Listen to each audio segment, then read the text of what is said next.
Hey, this is Andrew Jones. You watch On Deck with Tyler. Welcome to On Deck. I'm Tyler Redmond. As always, make sure to like this video, subscribe to this channel, and hit the bell for notifications so that you can be notified every time I drop something new related to Braves baseball and just related to baseball in general. So it's been a while since we last seen each other. A lot has happened. The Braves have had 3 games, the first 3 games of the season. Been some ups and some downs. We're going to go through sort of the game recaps of this past weekend, all the games against the Mets. And we're going to start out with Game 1, obviously. The Braves started the game, this is the headline going into this game, is that they started out without both starting catchers. Travis d'Arnaud and Tyler Flowers were out with coronavirus symptoms. Neither one tested positive. They both tested negative and remain testing negative, but they did have symptoms. Hopefully it's just a bad cold, but that left Alex Jackson to start this game. So that was the biggest headline going in. The offenses, as I expected, were slow. I mean, you had 2 aces on the mound. It was DeGrom versus Soroka. Nobody was really going to get the edge on either one of these starting pitchers. But we've heard a lot about those starting pitchers, Soroka, Fried, Nukem, only going 5 to 6 innings, especially early on in the 60-game season. Soroka made it through 6. He got 3 strikeouts. He gave up 4 hits throughout that period. DeGrom was more effective in less innings and with more pitches. He only went 5 innings, but he got 8 strikeouts in that period. And some things to mention here about Soroka. He walked no one. He had a better pitch count than Jacob DeGrom, and both offenses on both sides were shut down. Neither one could really catch up to the fastball, and honestly, that's just sort of throughout MLB, hitters are struggling with that.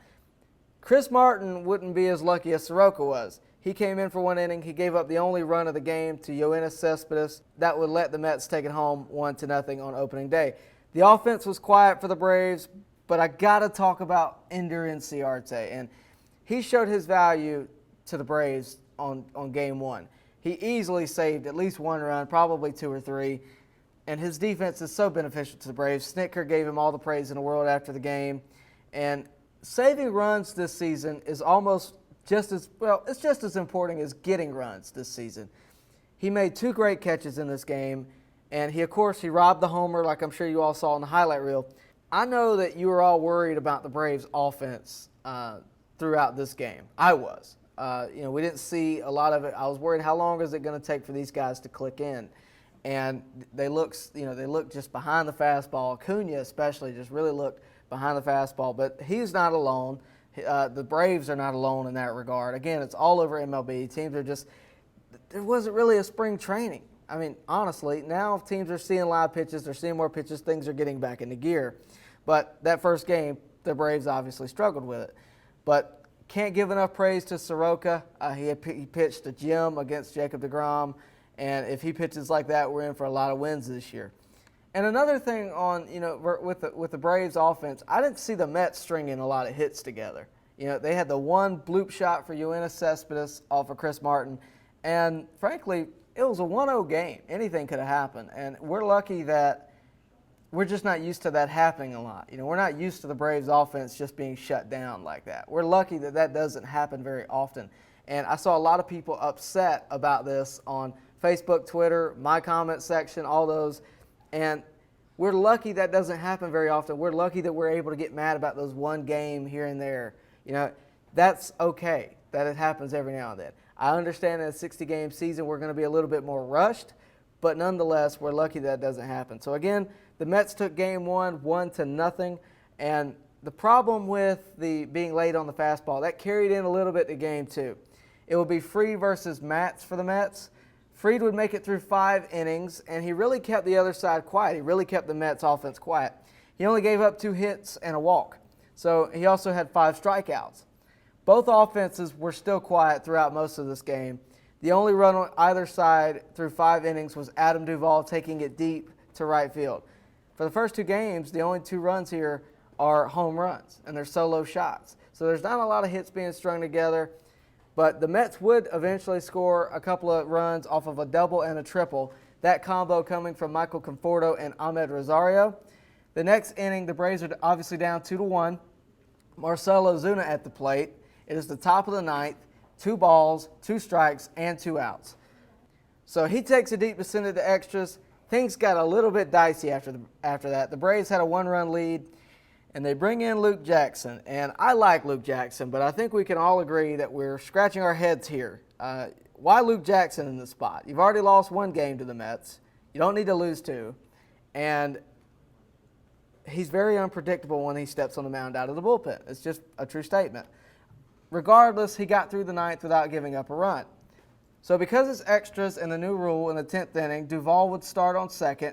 He scored on an RBI double by Swanson. Swanson came around to score off of a ground ball bobbled by Strickland on the mound. Strickland also gave up an RBI double to William Contreras, his first hit in the major leagues. And it's good to see a monumental moment for a young player. You know, usually when we see a first hit, it's just a casual single or something like that. Good to see something that means something in a game. It helped the Braves, led the Braves to a win. And it's good to see. I think he's a big part of the Braves' future, especially at the catching position. We've seen what he's made of in these past 2 games. I really like what we're seeing out of William Contreras, at the plate especially. But the score would be 5-2 going into the bottom of the 10th. And then I got really nervous because, again, the Braves decided to bring out Luke Jackson. And I understand there's a 3-run lead, but why not put Mark Melancon in right there? I just don't understand it. The Braves have one of the best bullpens in baseball. Why not use it?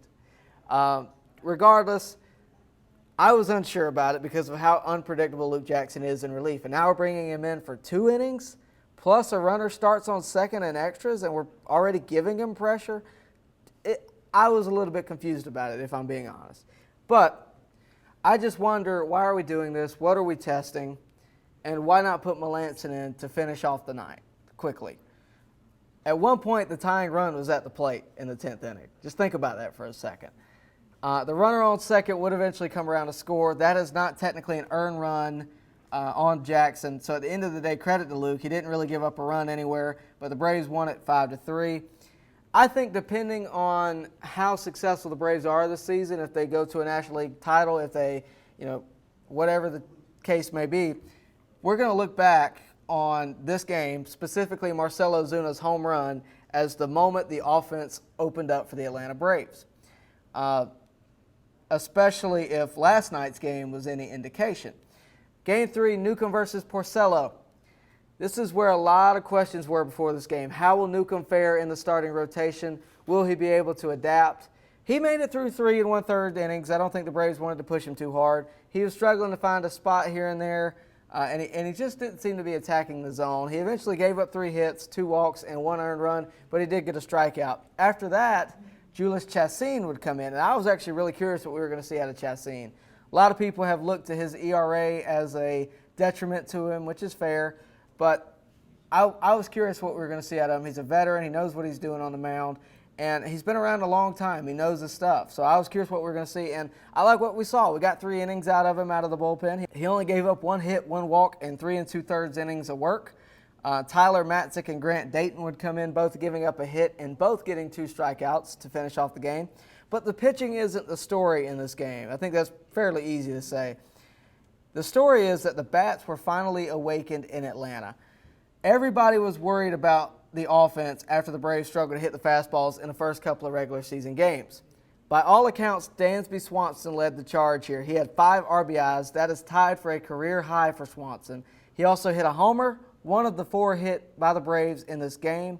The others were hit by Ozuna, his second on the year, Ozzie Albies, and Austin Riley. And Austin Riley, of all people, I've heard a lot of criticism about Austin Riley. I've had friends criticize me for thinking this kid has the most potential on the Braves. I really do. He's got a ton of power, and he showed it off last night. He hit a ball 458 feet last night. The camera couldn't even keep it in the picture. If you try to convince me that this kid doesn't have potential to be a major influence in the Braves lineup, I'm not buying it. He also plays a great third base. He's made some pretty solid plays there. And the other guy we need to highlight who got the start, first Major League start, William Contreras. He is 4 for 6 to start off his Major League Baseball career. He's also he's handling business behind the plate for the most part. He's bobbled a few here and there, but for the most part, he's adapting to a situation. He didn't know he was playing until opening day. Think about that for a second. He's got a mindset that he's going to Gwinnett because he's got, in theory, 3 guys ahead of him before he ever will see the field. Tyler Flowers, Travis d'Arnaud, and Alex Jackson. Now he's seeing the field and he's performing 4 for 6 to start off your MLB career. That's not bad. So there's certainly things he can improve on, but there's certainly things every rookie can improve on, and he's killing it right now. So all credit to him. The Braves would go on to win this game 14-1, and if that doesn't put a smile on an Atlanta Braves fan's face, I don't want to talk to you. But the Braves are now tied with the Marlins for first place at 2-1, and following them is the Mets, Nationals, and Phillies, all tied at 1-2. The Marlins, side note, that's our biggest competition on paper right now. They just had multiple starters go out with coronavirus, and you don't wish that on anybody, but that's certainly going to impact their limited ability to compete already. But hopefully they'll return safely and quickly. You don't wish that on anyone. I would never want any of the Braves to get that. You never want really any Major League player to get coronavirus. But it does impact the game now. If they can't compete, losses are bound to happen. It's a question that arises. How long are they going to be out? How long is this going to impact the Marlins? But change of subject. The Braves are taking on the Tampa Bay Rays tonight at 6:40 p.m. It will be Mike Foltynewicz versus Tyler Glasnow, and Folty has a clean slate tonight. And I know that you all saw his scrimmage the other day. You all heard about it. Gave up 3 homers back to back to back. I know.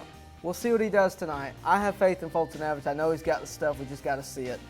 I think the Braves bats are hot now. I think you're going to see more of that tonight, and I'm excited to see some great Braves baseball.